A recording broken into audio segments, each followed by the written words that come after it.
Did you fix your hair? You need a pedicure. I need a lot. Good thing you can't see my feet on. How old are those shoes? They're 1 year. No, they're not. My feet are bad. You just don't see them, so. No, watch this. Okay, yeah. And he can't shoot a hoop either. Makes me go. wonder how he There we shoots a go. gun. Right. A little better than that. Oh, jeez. Well, one of us didn't work last week, and it wasn't me. Where were you last week? Oh, I really didn't work much last week. I was in actually Wisconsin and got to see my youngest son that lives there now and did a YouTube with John, and he's going to get that put out for you guys. And we went to the Green Bay Packers Stadium. And for all you Lambeau Field. Lambeau Field. And for all you that are going to get mad at for what I'm going to say, I have turned a corner in my NFL fans, being a fan. I have grown up here and was always a 49er fan. It's amazing, isn't it? I'm going to tell you guys, if you ever get the top opportunity, even if you're not a Green Bay fan, going to the tour, watching the guys practice, watching the interaction with the players and their fans and the kids, it's solid. It's really.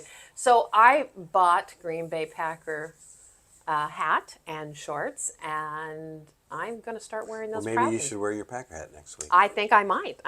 So yeah, that's where I was. So awesome. It was quite amazing. So, Are you ready to get back to it then? Yeah, I think so. I'm there. So what are we going to talk about this week? Well, we had a brand new system that started this last week. Yeah, we've talked to you guys about the rules changing and the commission for the buyer's agent not being put on the multiple listing service anymore, and we've got several on there. So go back on our other YouTube and watch those because it'll kind of give you an idea. But it's actually implemented now. So we kind of want to talk about. John's got a real life scenario that he can kind of talk about how these new rules we have changed and how in an actual transaction what happened, right? Yeah. So I guess to start off with, it was kind of interesting. Wednesday of last week. The thing went live Monday. Okay. The commission cooperation came out of the MLS, I believe, Wednesday night. It was either Wednesday night or Thursday. I think it was Wednesday night. And I got a call Wednesday and Thursday from a couple different people. And they said, hey, where's the compensation in the MLS? I was like, oh my. As much as this has been out there, every agent should have already known that it's not going to be on there anymore. So. And I guess one of the biggest questions I got, which I thought was, I knew it was going to happen, is an agent would call me and say, "Are you offering a commission?" And we just talked about this, I think last week or week before, and I answered yes, and then I had several of them say, "Well, what is it?" Yeah, don't ask. Don't ask that. Don't ask. Just what? Write your offer. Write your offer. Put what you want in there. Because if you're a buyer, you need to think like a seller. Absolutely. If you want to get your offer accepted. If you're a seller, you need to think like a buyer. But as a seller, what really matters is net. So the commission cooperation, if they're going to offer anything or consider anything, is just another line item that comes off the net.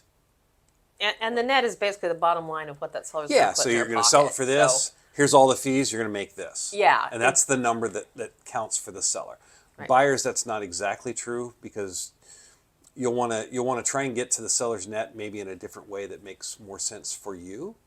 Yeah. But I got that question. Of course, I didn't answer. I said, well, I've talked to the seller, and they fully understand why they should and they will consider cooperating with the buyer's broker. Which is a great response to that question, honestly. So write your offer and put it in there, and we'll evaluate it.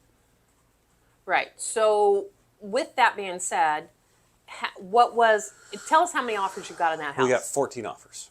Guys, things still move, okay? I mean, especially in that price range. This was in Reedley with a pool, listed at $300,000. It needed some work, needed paint and carpet. The pool it's operational, it's clear, it's clean.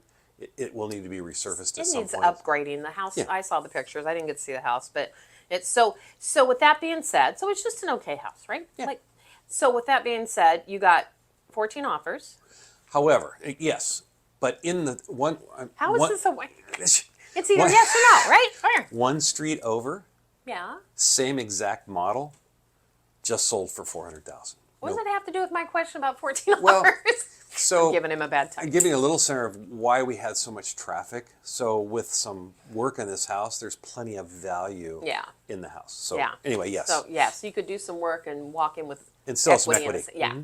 Yeah. So you got 14 offers. 14 though. offers. Okay. And cash? Was there a cash offer? There in there? was 2 cash offers. Okay. 3 cash offers, excuse me. 3. And were most of those FHA conventional? Were you just split across the board? There was 1 VA and about 50-50 FHA and conventional. Okay. All right. So with that being said, so you got a wide range to choose from. What was the lowest offer you got, and what was the highest offer you got? The lowest offer was actually the last offer. It was an investor, 270. Oh, good. First offer was the first offer was 275, and that was an investor. And then before they even sent the offer, well, he told me what it was, and then they submitted an addendum to 280. 280. So those were the 2 lowest offers. 2 lowest, and what was your highest? I had a 330. Do you think the house would have appraised at 330? In the condition it was in. Maybe. Yeah, it was kind of marginal. So with all those offers and that wide range, of course, you know what I'm sorry, I'm going to say it. I always say some of these people that lowball offers are just smoking crack, especially when you've got a ton of offers, right? It's like, anyway, I've got a whole nother YouTube for that one, right? But so you've got all that. And so because we're talking about how the commission structure has changed. And as agents, we have to handle things differently. So with that, what was the highest percentage and what was the lowest percentage that agents asked for of compensation? The lowest was 1.75. Okay. And the highest was 3. And okay, so the 3% commission that was asked for by the agent, what was that offer? Do you remember roughly? There was many at 3%. Okay, but Wasn't just one. Interesting. So if you were trying to get your offer accepted, knowing if they had talked to you that there's multiple offers on the board, would you have asked for a 3%? I would not have. I would not. Not in that house. Not with that many offers. Right. You got to know that with that many offers, other than the real high and the real low, everyone else was Right in the middle. right in the middle. And so that was you start talking about 0.5% on 300,000. That's $1,500. That's a bunch. Yeah, it can make a difference whether your offer gets accepted or not. So that's my point. So I'm going to ask different questions about this because it's kind of interesting to me. Out of all those, you got 14 offers. How many do you think really, that you can remember, of those 14 agents actually called and had a decent conversation with you about the whole thing? Half. Wow. Which I think is a little more than normal. Oh, that's even scarier, right? Right. Because to me, what all these changes, and John and I have completely wrapped our head around them, we're fine with all the changes, is we really think, and we've talked that there should be more transparency, we've said that for years in this business, right? And I know that I offer transparency and John offers transparency. But here's the thing, we're trying to push for that, but you got half those agents that didn't even call and talk to you about it. They just sent an offer over it. Well, and that didn't surprise me too much because that's, like I said, about half is about normal for me. Yeah. What I thought was interesting, though, and there was one person that wrote an offer Friday. They saw the house on Friday and they wrote an offer and wrote it. I won't tell you where they wrote it at.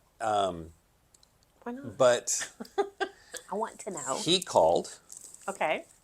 and at the time I didn't have any offers because we weren't really even doing any showings. We started showings on Friday. Okay. And then I talked to him on Saturday. He called me back. And I told him, I go, look, we got 5 offers already. Mm-hmm. And he says, well, my clients really like the house. Do you want to change your offer? I'm not going to present till Monday night or Tuesday. Got time. He says, well, no, if you guys, if you like our offer, we'll look at a counter. Oh, okay. Well, we didn't counter. Because if you're in the lowest of 14 offers, you're probably not going to get a counter. No. Was he pretty low? Or was he in the bottom? Hey, I'm asking. I want to know. I mean, it's the asking price. So this little bit is why you have, or you should have, an experienced agent who knows how to negotiate, who knows how to get as much information as they can. Because when you're up against 13 other offers, you better bring out your A game if you really want that and house. so too. his was the first, but I told him, I said, look, my feeling is, and this may sound like a listing agent, but my feeling is we're going to have plenty of offers and we're going to be well over asking. So had you told him when you'd be presenting offers? I did. So as an agent, knowing that there were going to be an open house all weekend, knowing that it just went on the market, would you have waited to write that offer? I would have. So when I bring these things up, guys, it's the things I talk about that are important for a good agent, right?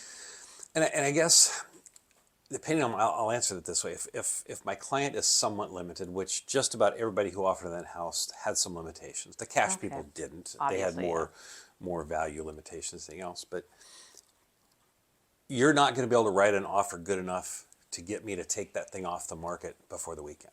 Ever. Especially in that price range. You're right. $350 cash, sure, we'll take it off. Yeah. And I got a couple of those questions. Well, what's it going to take to? Matter of fact, one of the first investor offers. What's it going to take to get off the market? And I said, well, the first number's got to be a 3. And I said, look, I think this is going to go for well over $315, easy, and it'll pray.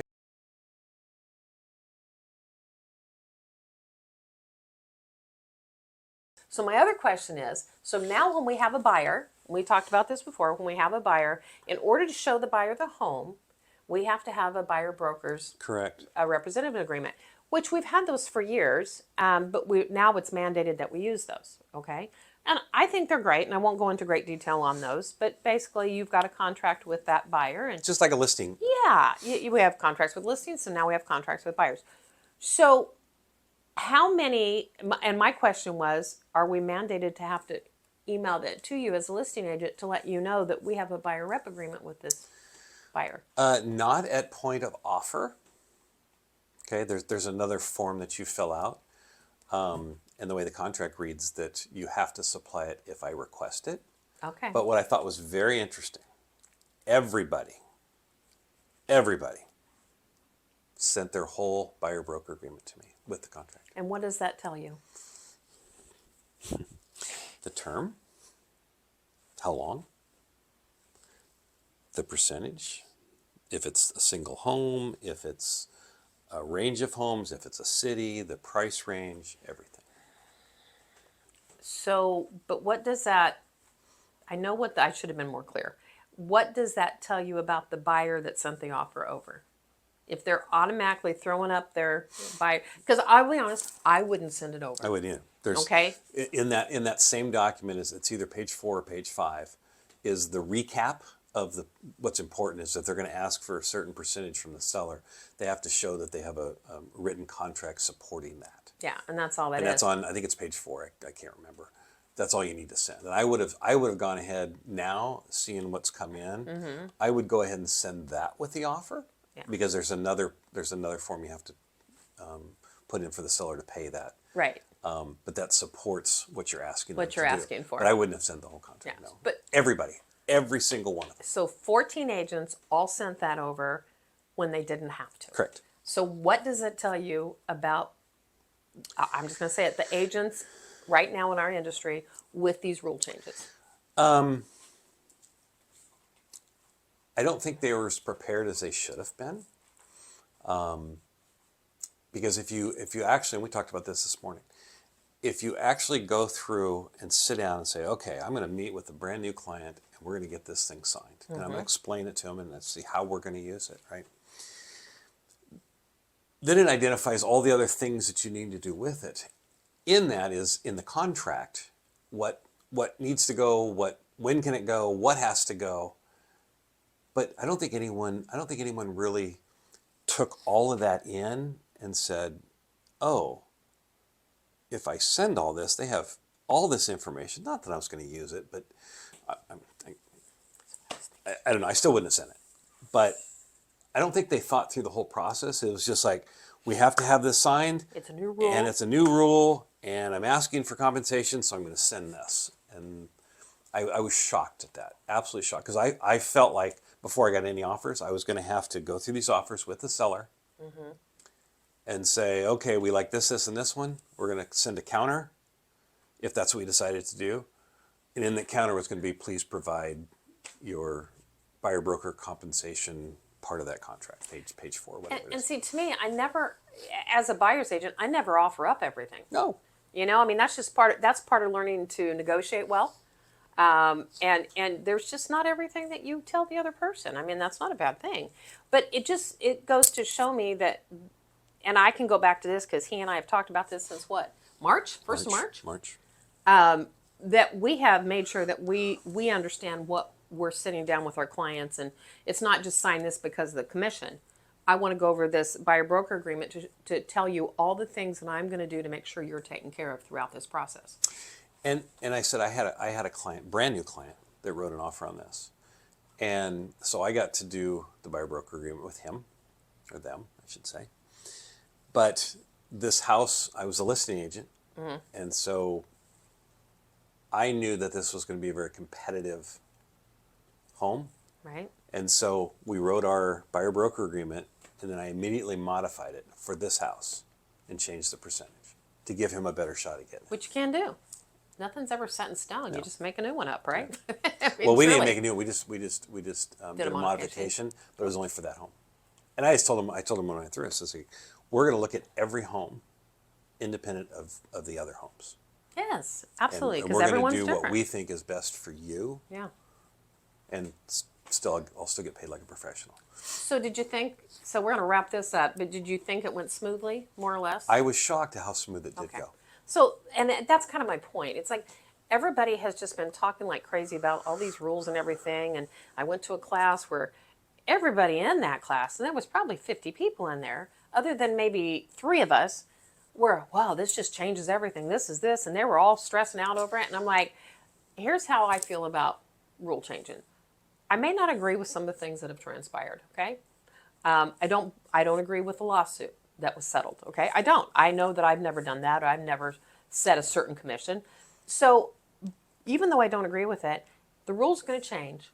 And I need to know how to take care of my client in the best way I possibly can and not get all crazy, and I'll just call it emotional, over the changes, because you can't make it any different. So, And I think the thing that was probably the most satisfying for me is I took the listing just before this change went into effect.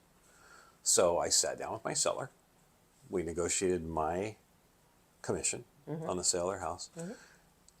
And then I said, look, well, in that discussion is like, you're going to get offers asking you to pay the buyer's commission, and here's why. You know, you want to expose this house to most people who can buy the house. Exactly. And if you upfront say you're not going to do that, a lot of those people won't be able to look at it. So we had talked in generalities of what they might accept. The nice thing was they had the ability to look at every offer, and I ran net sheets for every one of them. it's a lot of work. It's a lot of work. It took me all day. But they could look at those offers financially, Yes. including the commission, instead of up front like they used to do. So Yeah. so they were very prepared for what was coming at them. Yeah. And I think worked this out is really well. But that's probably the most. We knew that was going to be the most important, and it was. Sure. But that's kind of why this is okay, right? Yeah. This is okay. So I'm glad he had one, because I've got one coming up on Friday, a new listing. It's going to be right about that same price. So I have a feeling that, I'm going to be dealing with, I'll probably be calling John and going, hey, how do I handle this? Well, hopefully I have a buyer for you. I know. We'd like that, right? So anyway, yeah, so I'm glad I'm back. I'm glad you had a transaction that you got all those offers on. It just tries to show really what our Fresno, Clovis area is still moving and grooving. Well, and really, I just saw Fresno County. How's that? We did an open house on Saturday. I had 16 groups through in 3 hours. That's good. JP did one on Sunday, and he had 14 through in 2 hours. Yeah. And we had 15 showings on Friday. So we had Wow. 45 people through that house So in a 3 days. third of the people that came through that house basically wrote the offer. Correct. That's amazing. Priced So- right, wasn't it? It was priced right. And so I'm thrilled for him that he got that through the way he did, and it's in escrow now. And Kind of nice to knock that one Knock it out. and go Yeah. through the process. I got to go through as a buyer and Now- a seller's agent. Now we'll be asking him all the questions, right? Because he went through it first. But you guys, don't be afraid of it. I guess that's my whole point. Don't be afraid of the process. Don't be afraid of the changes. I think they're good for the seller. I do think they're good for the buyer too. So, and I promise I won't take any more vacations, at least for, I don't know, a couple months. Okay. I think you're due a vacation before me. I'm going next week. So, well, see, so we'll find out what he gets to go do and like all the fun stuff, because we do need to all take a break Yeah, we every do. once in a while. So, Yeah, we do. anyway, glad you guys could join us. We always have fun talking to you, and please put some comments in there for John. Right? Yeah. Like, share, subscribe, and then comment. Yep. Thanks, guys. All right. Have a good day.